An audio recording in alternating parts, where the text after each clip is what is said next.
तो अपना विषय चल रहा था ईश्वर की प्रसन्नता के लिए कर्म करना। यही चल रहा था। वो हम।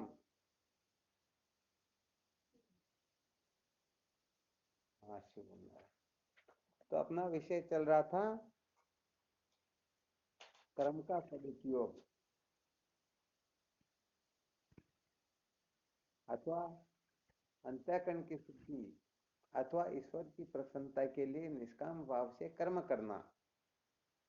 तो यहाँ पर साधकों को केवल मात्र इतना ही समझ लेना चाहिए कि हमें जो कुछ भी कर्म करना है वह ईश्वर की प्रसन्नता के लिए ही, ईश्वर की प्रसन्नता के सिवाय और किसी के लिए भी कर्म करना ही नहीं है। तो देखो यहाँ पर थोड़ा रहस्य निकल जाता है ईश्वर की। एक तो सामान्य प्रसन्नता होती है और एक विशेष प्रसन्नता होती है। यदि कोई सद्मार्ग में चलता है, शास्त्र की मर्यादा में रह करके कर्म करता है, तो ईश्वर की उसके ऊपर सामान्य प्रसन्नता होती है। और उसी कर्म को केवल और केवल मात्र निष्काम भाव से करेंगे तो ईश्वर की विशेष प्रसन्नता हो जाएगी। प्राय ये देखा जाता है व्यवहार के अंतर्गत भी। तो कहने का मतलब निष्काम भावना से जो कर्म करने वाला होता है वह कहने का मतलब आदरणीय होता है। बिना फल की इच्छा के जो सेवा करता है, शुभ कर्म करता है, तो वह अत्यंत ही आदरणीय हुआ करता है। तो और ज्यादा बात समझ में ना आए तो भी केवल इतना समझ में आ जाए मुझे ईश्वर की प्रसन्नता के लिए करना है। इसका क्या फल होगा?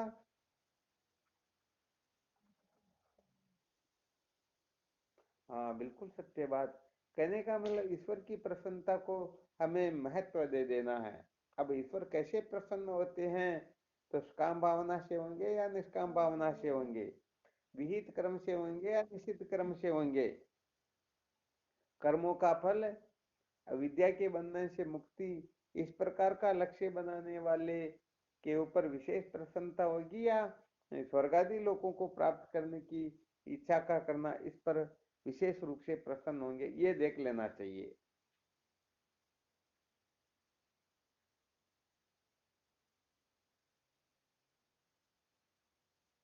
अच्छा, कल और विशेष क्या बात बताई थी?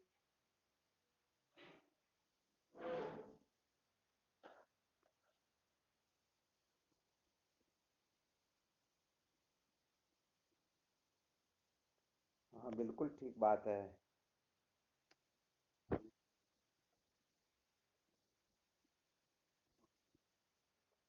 हाँ बिल्कुल।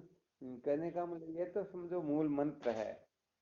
यहाँ पर दो सूत्र ही काम करते, अच्छी तरह से हमें निश्चय कर लेना है। एक तो सूत्र होता है तत्व की जिज्ञासा का जागृत होना, और दूसरा सूत्र होता है जिज्ञासा की पूर्ति का हो जाना। आ गया समझ में? तो देखो, तत्व की जो जिज्ञासा होती है वह ईश्वर की कृपा से होती है, और तत्व जिज्ञासा की पूर्ति गुरुदेव की कृपा से होती है। अतः अपनी अपनी जगह पर दोनों ही श्रेष्ठ है।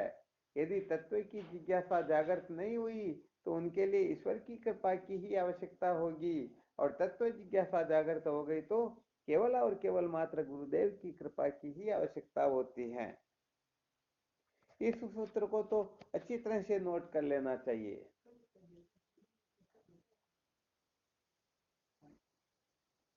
हाँ बिल्कुल बोलो।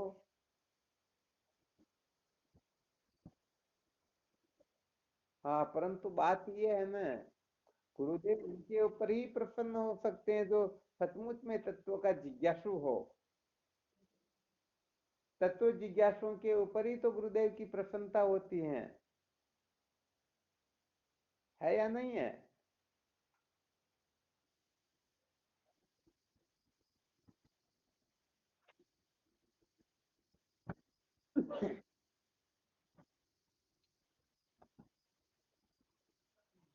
तो यहाँ पर रहस्य ये होता है कि केवल एक जन्म की साधना से ही काम नहीं चलता।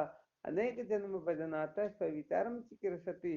अनंत जन्मों के जो साधन भजन से फल देते हैं ना, तब जाकर के ऐसे महापुरुषों का सानिध्य प्राप्त होता है। अच्छी तरह से इस रहस्य को समझ लेना चाहिए। यदि श्रोत्रिय ब्रह्मनिष्ठ गुरुदेव की हमें प्राप्ति हो गई है तो इसको ईश्वर की विशेष कृपा ही समझनी चाहिए। बिल्कुल बिल्कुल सत्य बात है। कुल मिलाकर के बात ये होती है, अंतःकरण की शुद्धि का होना। सर्वप्रथम सूत्र है अंतःकरण की शुद्धि का, अर्थात मल विक्षेप दोषों की निवृत्ति होना। उसके पश्चात संत महात्माओं का सानिध्य प्राप्त होना, तत्व की जिज्ञासा का जागृत होना, जिसके अंतर्गत विवेकादि साधन, कहने का मतलब ये जागृत होंगे तो ये तत्व की जिज्ञासा का जागृत होना भी ईश्वर की कृपा का फल होता है। और इसके साथ में ही श्रोत्रिय ब्रह्मनिष्ठ गुरुदेव की जब तक प्राप्ति नहीं होती है तब तक, कहने का मतलब ईश्वर की कृपा काम करती है। अथवा ऐसा समझना चाहिए वही परमात्मा, जो तत्व रूप समझ लीजिए, किसी भी प्रकार से समझ लीजिए, वही परमात्मा साधक के ऊपर अनंत जन्मों के किए हुए निष्काम कर्म आदि का फल देने के लिए उनके चित्त को शुद्ध करके चतुष्टय साधन संपन्न बना करके श्रोत्रिय ब्रह्मनिष्ठ गुरुदेव के सानिध्य में पहुंचा देते हैं। और स्वयं भगवान नारायण ही गुरुदेव का रूप धारण करके, पहले जो परमात्मा निराकार रूप से विद्यमान थे वही परमात्मा साकार रूप में हमारे सामने गुरुदेव के रूप में प्रत्यक्ष ही प्रकट होते हैं।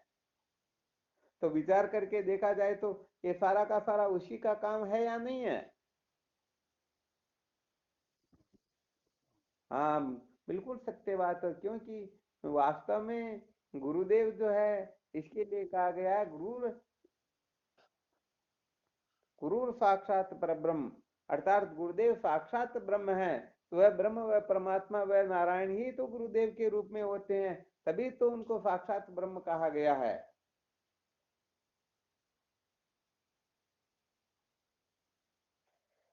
तो मूल में कहने का मतलब ईश्वर की कृपा की बहुत बड़ी आवश्यकता होती है। ईश्वर की कृपा के बिना सचमुच में काम चलता नहीं।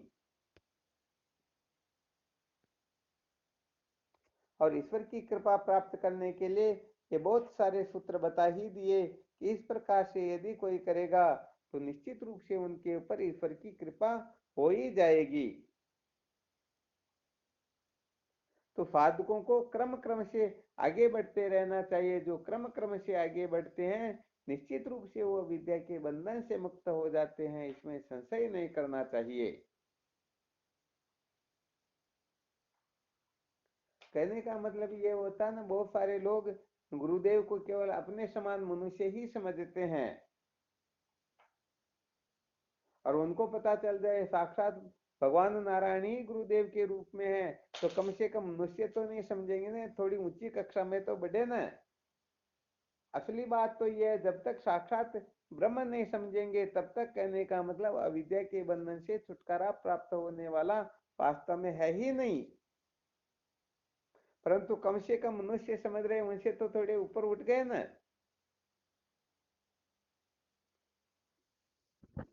कहते हैं ना, गुरु को मानुष जानते सो नर कहिए अंध, होए दुखी संसार में आगे यम के फंद।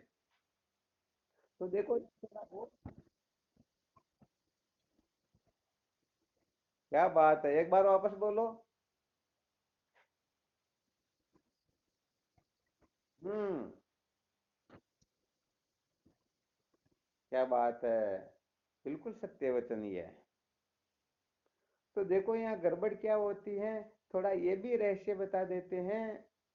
साधक जो है वो अपनी दृष्टि को, कहने का मतलब अपनी दृष्टि से सबको देखता है, अथवा समझो अपने को जैसा जानता है वैसा ही दूसरों को देखता है। क्योंकि ये नियम प्रसिद्ध है कि पापी सर्वत्र पाप मान सकते, पापी को सभी पापी ही दिखाई देते हैं। आ गया समझ में? इसके लिए दृष्टांत वगैरह सुनाने की आवश्यकता नहीं है, खूब बता रखा, खूब सुना रखा। दुर्योधन व युधिष्ठिर जी को, युधिष्ठिर जी को कोई पापात्मा खोज कर लाने के लिए कहा था, और दुर्योधन को कोई पुण्यात्मा खोज लाने के लिए कहा था। सुबह से शाम तक पूरे नगर में भ्रमण करके देख लिया, परंतु दुर्योधन को कोई पुण्यात्मा नहीं मिला और युधिष्ठिर को कोई पापात्मा नहीं मिला, तो क्या नहीं थे क्या? अरे दुर्योधन की दृष्टि में सारे के सारे पापी है, तो बताओ युधिष्ठिर को पापात्मा को लाने में क्या समय लगता? और युधिष्ठिर की दृष्टि में सभी धर्मात्मा ही थे, तो बताओ दुर्योधन को एक पुण्यात्मा को साथ लेकर के आने में क्या दिक्कत हो रही थी? परंतु पापी सर्वत्र पाप मान सकते, पापी को सभी पापी ही दिखाई देते हैं। इसलिए कहने का मतलब जो जैसा होता है वह उसी दृष्टि से देखता है। जो सचमुच में गुरु पद में स्थित होते हैं वो समस्त विश्व को अपना स्वरूप समझते हैं। कहने का मतलब मुझ आत्म चैतन्य से बिन किंचित मात्र कोई वस्तु है ही नहीं। परंतु जो साधक होते हैं वो अपने को जैसा समझते हैं वो उनको भी वैसा ही समझते हैं। अच्छी तरह से विचार करके देख लेना, तो अपने आप को नाम रूप कुल गोत्र वर्ण आश्रम के घेरे में बांधे बैठे हुए हैं, और संतों को भी ऐसा ही समझेंगे भाई ये किस जाति के हैं, किस जाति के नहीं है। कहने का मतलब जैसी स्वयं की सोच होगी वैसा ही आगे विचार करेंगे। बिल्कुल सत्य बात, जैसी साइकोलॉजी होगी वैसा ही। अरे भाई कहने का मतलब बकरे को एक कसाई भी देखता है और एक धर्मात्मा भी देखता है, तो धर्मात्मा उसके अंतर्गत ईश्वर की कल्पना करता है और कसाई वजन की कल्पना करता है कि इसमें कितना वजन निकल जाएगा। करते या नहीं करते हैं?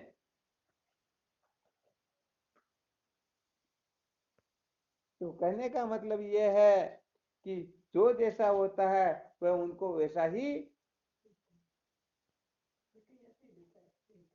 देखो क्या होता है, थोड़ा और रहस्य बता देते हैं।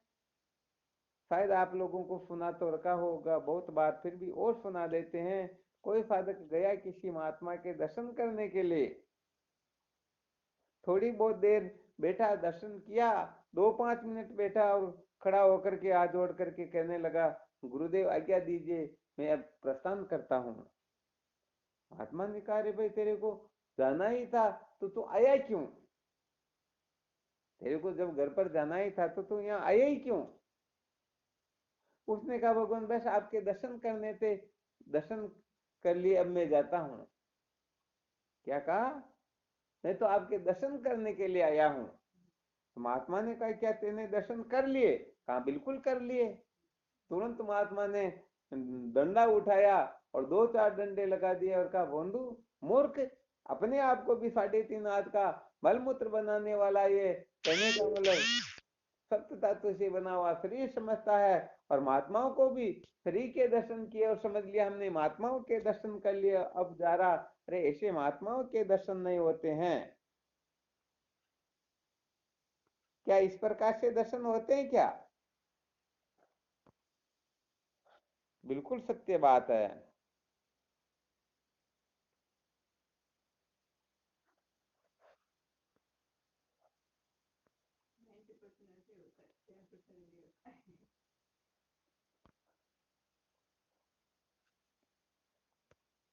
तो कहने का मतलब यह है उस समय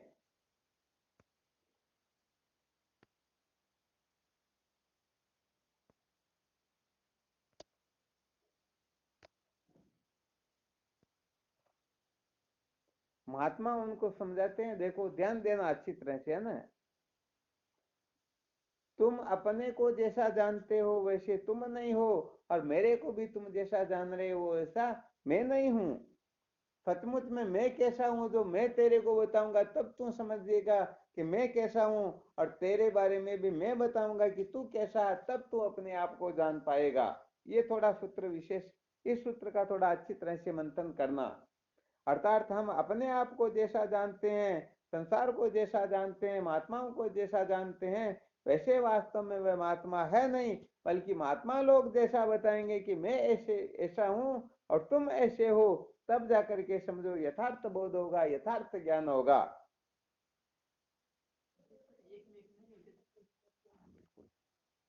आ गया समझ में? हाँ चलो बहुत अच्छी बात है।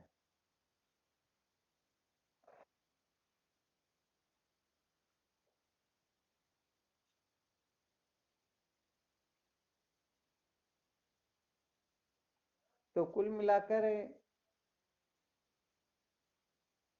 ईश्वर की प्रसन्नता के लिए जो कर्म करता है तो वह निश्चित रूप से कहीं भटकता नहीं है, बल्कि वह निश्चित रूप से मंजिल पर पहुंच जाता है, अर्थात अविद्या के बंधन से मुक्त होकर के सदा सदा के लिए कृतार्थ हो जाता है।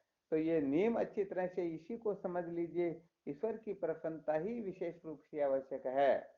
ये ईश्वर की प्रसन्नता अंत तक चलेगी। उस समय ईश्वर निराकार रूप में न होकर के साकार रूप में अपने सम्मुख प्रकट होंगे, परंतु ईश्वर की कृपा ही मूल में सबसे अधिक आवश्यक होती है। तो साधकों को, जिन साधकों के हृदय में अभी तक तत्व की जिज्ञासा जागृत नहीं हुई है, उनको ईश्वर की प्रसन्नता के लिए कटिबद्ध होना चाहिए। ईश्वर की प्रसन्नता कैसे प्राप्त की जाए इसकी तैयारी कर लेनी चाहिए। और जिनके हृदय में तत्व की जिज्ञासा जागृत हो गई है, उनको गुरुदेव की प्रसन्नता का विशेष रूप से ध्यान रखना है। ये दो पुत्र ऐसे हैं कि साधकों को सदा सदा के लिए कृतार्थ कर देते हैं। यहाँ पर प्रसन्नता का मतलब होता है उनकी आज्ञा के अनुसार जीवन जीना। वो जैसा चाहे उसी प्रकार से अपने जीवन को बनाए। विचार करके देखो, ये मानव जीवन जो हमें प्रदान किया गया है, कबूक करी करुणा नर देही देते इस बिनु हेतु नहीं। ईश्वर ने बड़ी कृपा करके ये मानव जीवन जो हमें प्रदान किया है, विचार करके देखो इसका क्या प्रयोजन है,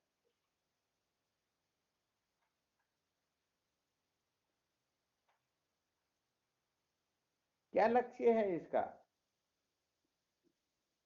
हाँ शिवम, केवल और केवल मात्र अर्थात ईश्वर ने मानव देह इसीलिए प्रदान किया कि तुम मानव देह प्राप्त करके पुरुषार्थ करके मैं कैसा हूं मेरे को ठीक ठीक जान लो। यदि मेरे को ठीक ठीक तरह से जान लोगे तो समस्त दुखों से मुक्त हो जाओगे। चलो इसी प्रसंग में एक और विशेष सूत्र बता देते हैं। जीव मात्र के ऊपर ईश्वर का बहुत बड़ा कर्जा होता है। किनके ऊपर? हाँ, चराचर कैसा भी जीव क्यों ना हो, समस्त जीवों के ऊपर, क्योंकि परमात्मा ने बहुत बड़ी कृपा करके हमें मानव देह प्रदान किया।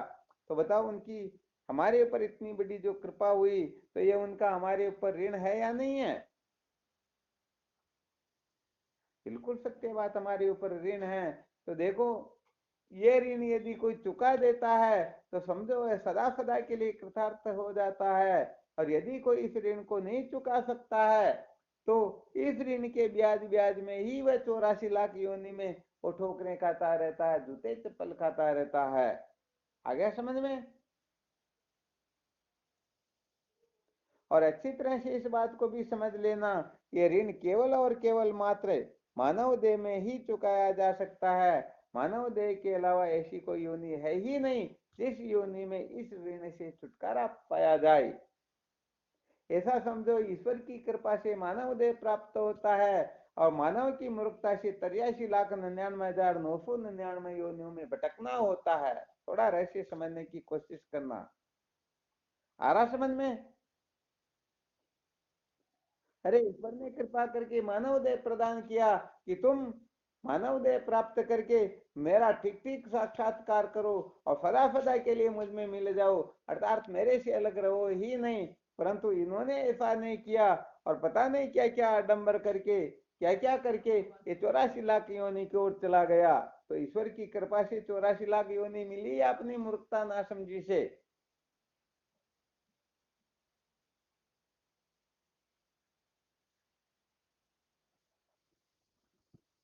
हाँ, बिल्कुल सत्य वचन है। तो देखो यहाँ पर होता क्या है, ईश्वर का जो ऋण चर्चा चल रही है ना, ईश्वर का ऋण कैसे चुकता, बहुत सारे लोग यहाँ विचार करते होंगे। अरे भाई, ईश्वर का ऋण हो सकता है उनके पैसे हो तो हम ब्याज सहित पैसे लौटा दे या कुछ ऐसा वैसा हो तो कर दे, परंतु ईश्वर का ऋण क्या है? तो देखो, ईश्वर का ऋण केवल मात्र इतना ही है प्रत्येक जीव के लिए कि मुझे ठीक ठीक तरह से जान लो। यदि कोई ईश्वर को ठीक ठीक प्रकार से जान लेता है तो समझो वह ईश्वर का ऋण चुका देता है। और यदि परमात्मा को ठीक ठीक तरह न जान करके ऐसे ही अपनी आयु के 100 वर्ष पूरे कर लेता है तो फिर वह पुनरपि जननम पुनरपि मरणम पुनरपि जननी तटे शयनम वाली स्थिति को ही प्राप्त होता है। आ गया समझ में? हाँ, ये थोड़ी विशेष बात, इसका सदा ख्याल रखना चाहिए, ध्यान रखना चाहिए कि परमात्मा का ऋण केवल और केवल मात्र इतना ही है कि मुझे ठीक ठीक तरह से जानो। तो बताओ, परमात्मा को, ईश्वर को ठीक ठीक तरह से जानने के लिए ये सनातन जो परंपरा है, सत्य संप्रदाय की जो रीति है, उस रीति से ही हमें सत्य का साक्षात्कार करना होगा, अथवा अपनी अक्ल होशियारी से कैसे करेंगे? हाँ बिल्कुल, तस्मात् शास्त्रम प्रमाणम ते कार्य कार्य व्यवस्थित। तो क्या करना क्या नहीं करना, इसमें शास्त्र ही प्रमाण हुआ करते हैं। तो देखो, अपनी मन मर्जी से यदि कोई चाहता है कि मैं मेरी मन मर्जी से सत्य का साक्षात्कार कर लूंगा, तो ये मन मर्जी के चक्कर में पड़ने के कारण ही ये जीवन आदि काल से भटक रहा है। मन के चक्कर में पड़े हुए हैं, इसीलिए तो ऐसी दुर्गति हो रही। और यदि मन के चक्कर से निकल जाए तो फिर दुर्गति कहां पर है? तो मन को महत्व देना ही सारा का सारा प्रपंच है। मन को महत्व देना ही ये विद्या, ही मन को महत्व देना ही ये जन्म मृत्यु की श्रृंखला में भटकना आदि, ये सब कुछ इसी से होता है। अच्छा, इसमें किसी को कोई शंका हो तो देख लो भले। अभी भी जो सूत्र सुनाए, ये सूत्र कहने का मतलब ऐसे ऐसे हैं कि एक सूत्र को भी यदि कोई हृदय में धारण कर ले तो समझो उनका जीवन धन्य हो जाता है। जो सूत्र ठीक लगे, अपने अनुकूल लगे, उसी सूत्र को उसी समय गांठ मान लेना, अपने को निश्चय कर लेना, बस मुझे अब इसी प्रकार से आगे बढ़ना है।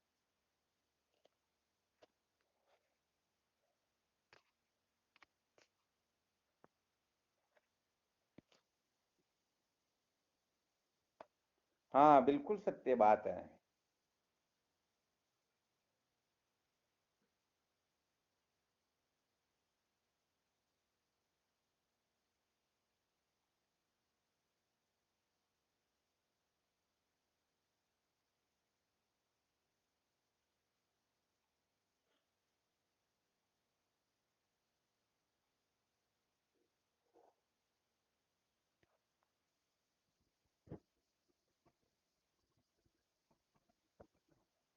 केवल मात्र यही असलियत है।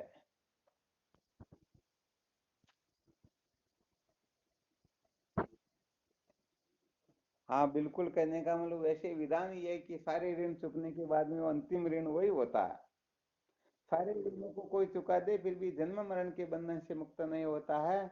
और यदि ईश्वर का ऋण चुका दिया तो ये बाकी के ऋण तो समझो अपने आप ही चुक गए। अनेक शास्त्रों में वर्णन आता है कि जिनको ब्रह्म साक्षात्कार हो जाता है उनको तो, कहने का मतलब समस्त शास्त्र धन्य धन्य धन्य धन्य कह रहे हैं। उनकी माता धन्य, उनका पिता धन्य, उनका कुल कुटुंब, अरे सब धन्य हो जाते। कहाँ तक आ जाए, वह जिस जगह पर है वह समग्र धरती भी धन्य हो जाती है। तो बताओ, ऋण बाकी रहा क्या? न माता पिता का ऋण रहा, न देवताओं का रहा, न ऋषियों का रहा, किसी का ऋण शेष ही नहीं रहा।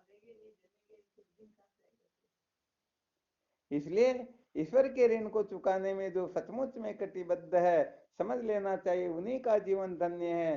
समझो वही संसार में जीत की बाजी बजा करके चला जाएगा। ये बाकी तो बेचारे ऐसे ही रोते रहेंगे, जन्मते मरते रहेंगे, इनके जीवन का कोई सत्व महत्व नहीं है, कोई औचित्य नहीं है। ये तो बेचारे ऐसे रोज ही जन्मते और रोज ही मरते रहते हैं, ये विशेष बात है। आ गया समझ में? हाँ, तो इसका खूब मंथन करना चाहिए वैसे देखा जाए तो। हाँ बिल्कुल, बोलो।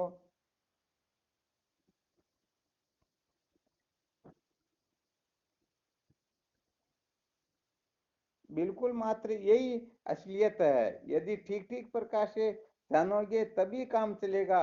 और ठीक ठीक तरह जानने का मतलब केवल इतना ही होता है।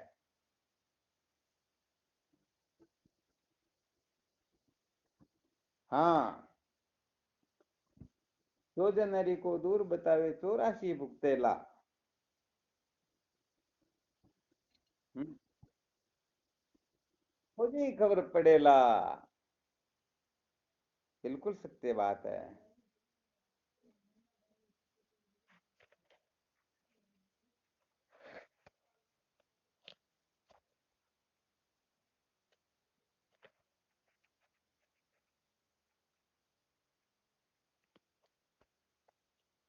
देखो तो सूत्र तो ये छोटे छोटे सूत्र निकलते हैं, परंतु इतने खतरनाक है कि एक सूत्र को कोई साधक ठीक तरह से पकड़ करके बस उसी के अनुसार अपने जीवन को बनाने की चेष्टा करने लग जाए, तो समझो निश्चित रूप से उसका जीवन धन्य हो जाता है।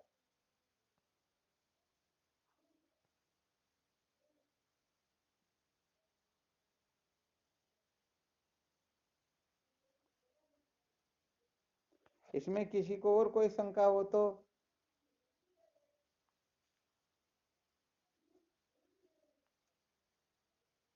कोई शंका नहीं किसी को भी?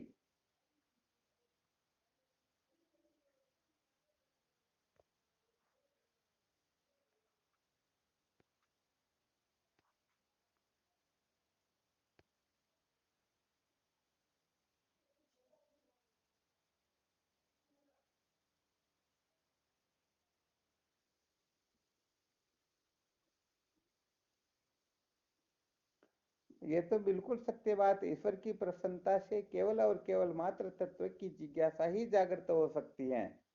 इसीलिए विचार सागर में बताया गया कि ईश्वर ते गुरु में अधिक, सारे भक्ति सुजान, बिन गुरु भक्ति प्रवीण हूँ लयन आत्म ज्ञान। श्वेता सत्र उपनिषद में बताया गया है, ऐसे देवे पराभक्ति यथा देवे तथा गुरु, तसे ते कथिता यथा प्रकाशनते महात्मन। जैसी भक्ति ईश्वर में होती है, वैसी भक्ति जब गुरुदेव के प्रति होती है, तभी कहने का मतलब आत्म तत्व का प्रकाश होता है, विद्या के बंधन से छुटकारा मिलता है और वो सदा सदा के लिए कृतार्थ होता है। अब यहाँ पर कहने का मतलब पहले जो आपको बहुत बार सूत्र बता रखा था पटवारी से लेकर के, यदि अपने घर पर वो आ जाए धीरे धीरे धीरे, राष्ट्रपति और फिर इंद्र आदि, फिर ब्रह्मा विष्णु आदि, और फिर ईश्वर, और फिर ऊंचे ऊपर जो तत्व, उस तत्व को कहते हैं गुरुदेव। तो क्या हम इस प्रकार से महत्व दे सकते हैं? यदि दे रहे हैं तो निश्चित रूप से विद्या के बंधन से छुटकारा चुटकी बजाए जितनी देर में हो जाएगा, और नहीं तो फिर इसमें कुछ ना कुछ गड़बड़ घोटाला जरूर है।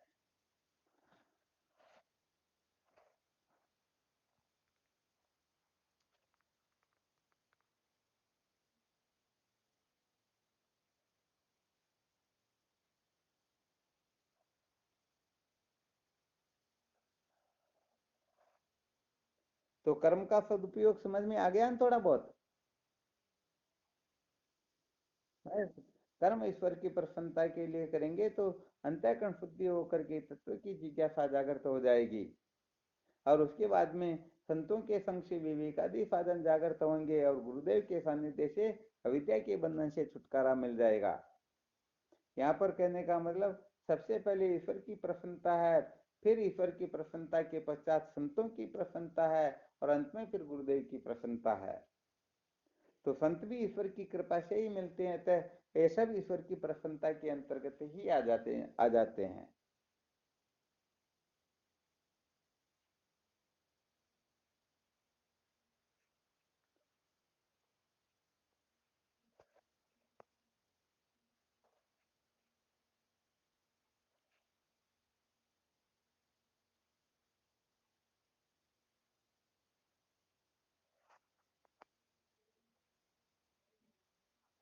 अब इसके अंतर्गत साधकों को निश्चय करना बस, तो मुझे ईश्वर की प्रसन्नता प्राप्त करनी है या संसार के भोग पदार्थों की प्रसन्नता प्राप्त करनी है।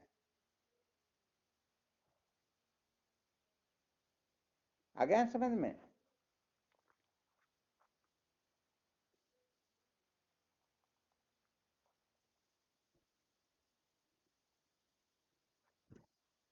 क्या हुआ?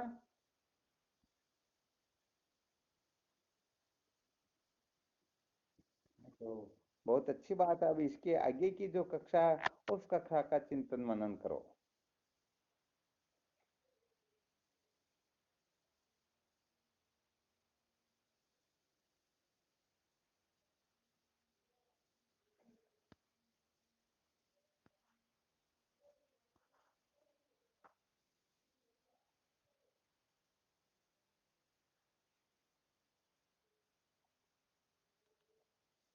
चलो ठीक, तो इसमें कोई संशय हो तो देखो, और वरना ठीक करो चिंतन मनन, और क्या। हाँ बोलो।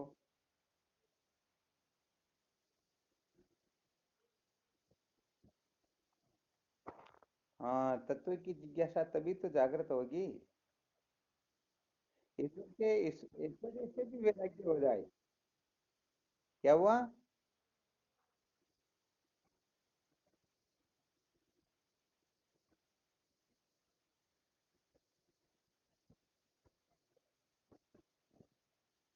हम्म। हम्म।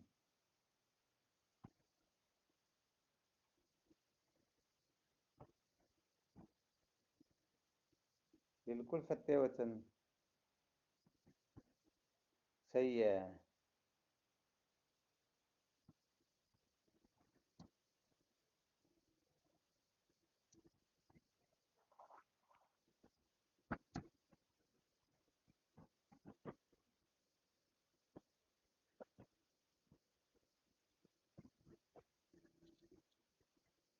कभी नहीं, सपने में भी नहीं हो सकती है। बिल्कुल बिल्कुल सत्य, राज विद्या राज गुह्य योग नवा है ही है वैसे भगवत गीता में।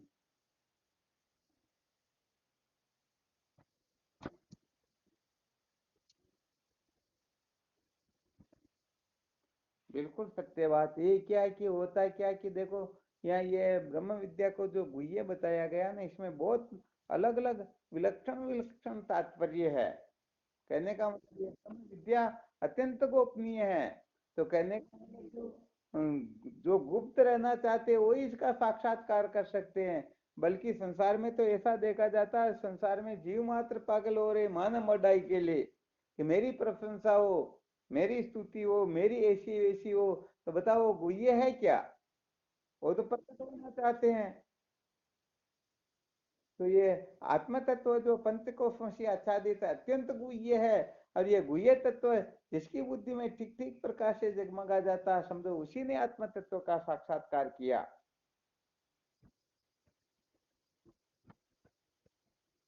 बिल्कुल बिल्कुल सत्य बात है। वरना बाकी सब 2 नंबर का माल होता, 2 नंबर का माल कभी भी पकड़ा जा सकता, और कभी भी उसके ऊपर कार्रवाई हो सकती है। और वैसे देखा जाए तो 2 नंबर का जो माल होता है ना, तो 2 नंबर का माल रखने वाला 24 घंटे डरे हुए रहता है, और पता नहीं किस जगह पे क्या गड़बड़ हो जाए। जैसे रोड पर चलने वाले के पास में लाइसेंस या कुछ न हो तो यही देखते रहे भाई, कहीं ये आरटीओ तो नहीं मिल जाए, कोई पुलिस वाले तो नहीं मिल जाए, डर रहता है या नहीं रहता? हाँ बिल्कुल, चाहे कितना भी बड़ा पहलवान क्यों ना हो, फिर भी भीतर से डर रहता, निमट ले लूंगा, ऐसी सामर्थ्य होते हुए भी वो डरता ही है। तो कुल मिलाकर के ये ज्ञान अज्ञान उसी का निवर्त करता है जो विधि पूर्वक ब्रह्म विद्या प्राप्त करता है। विधि पूर्वक ब्रह्म विद्या न प्राप्त करके अक्ल होशियारी से करता है, तो कहने का मतलब ये ब्रह्म विद्या फलित तो होती ही नहीं।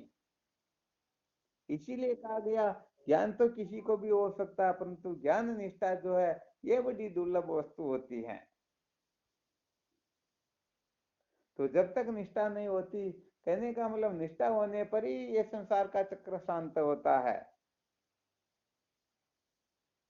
अपने को निष्ठा ये मेरा घर है, इसीलिए तुम दूसरों के घर में नहीं जाते हैं।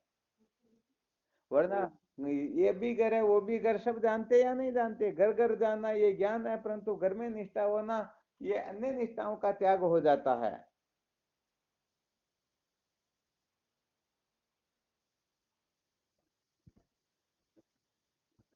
बिल्कुल बिल्कुल, जितनी भी अन्य निष्ठा है, समस्त अन्य निष्ठा त्यक्त हो जाए, समझो इसी का नाम ज्ञान निष्ठा होती है।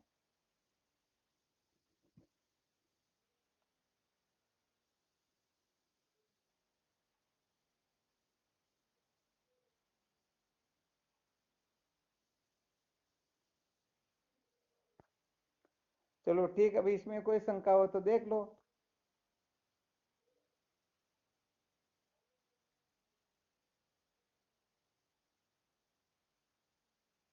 कोई शंका नहीं। हाँ, शिवम नारायण हरि ओम।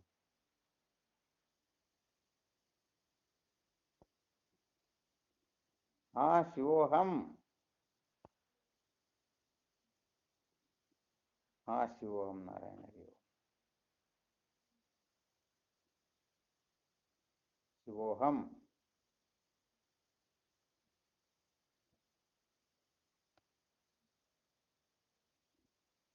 शिवोहम शिवोहम नारायण हरि ओम। हाँ शिवोहम। शिवोहम नारायण हरि ओम। शिवोहम।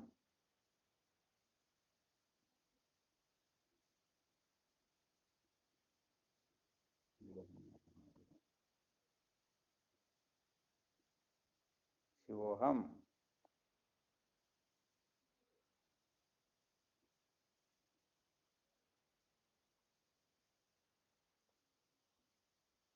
हाँ शिवोहम नमो नारायण हरि ओम।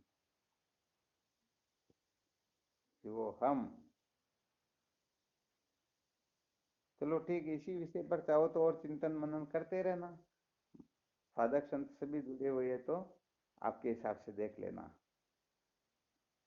और कुछ ना कुछ निष्ठा जरूर बनानी, निश्चय करना बस मुझे इस रास्ते से ही चलना, इसको महत्व देना ही देना, इस प्रकार की निष्ठा बनानी ही बनानी है। ठीक है ना।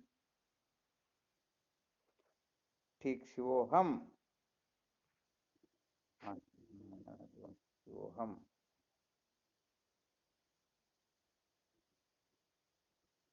हाँ बहुत धन्यवाद। अपने पुरुषार्थ से यदि पुरुषार्थ करेंगे तो गुरुदेव की कृपा तो सर्वत्र है। चिंता करने की आवश्यकता ही नहीं। केवल अपने को अपने घड़े को उल्टा रखा हुआ, इसको सुलटा करना, पानी तो बरस ही रहा है। ठीक है ना। ठीक वो हम